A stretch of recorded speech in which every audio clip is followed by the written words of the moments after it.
बिस्मिल्लाहिर्रहमानिर्रहीम। अस्सलाम वालेकुम। आप देख रहे हैं DNN न्यूज़ और मैं हूं गुलाम ज़ोहरा। अब रुख करते हैं खबरनामे की तरफ। अस्सलामु अलैकुम। DNN न्यूज़ के साथ मैं हूं रियाज अहमद। अब खबर शामिल करते हैं शहर लाहौर से, जहां मुस्लिम लीगी रहनुमा चौधरी बाकर हुसैन की वालदा रज़ा इलाही से इंतकाल कर गई। उनकी नमाज जनाजा में हल्के की अवाम ने कसीर तादाद में शिरकत की। इस मौका पर मुस्लिम लीग के अकाबरीन की कसीर तादाद ने नमाज जनाजा में शिरकत की।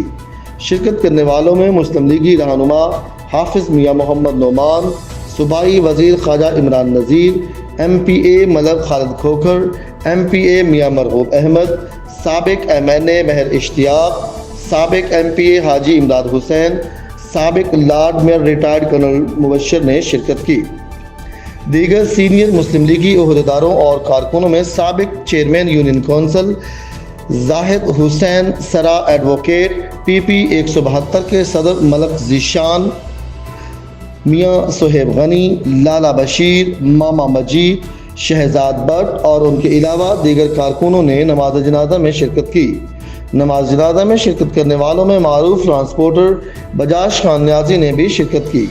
DNN न्यूज़ के पंजाबी प्रोग्राम ओहला के मेज़बान आरिफ खान ने उनकी वालदा के इंतकाल पर इजहार ताज़ियत किया और दराजात की बुलंदी के लिए फातिहा ख़वानी की। अब तक के लिए इतना ही। मज़ीद खबरों, तबसरों और तज्ज़ियों के लिए देखते रहिए DNN न्यूज़।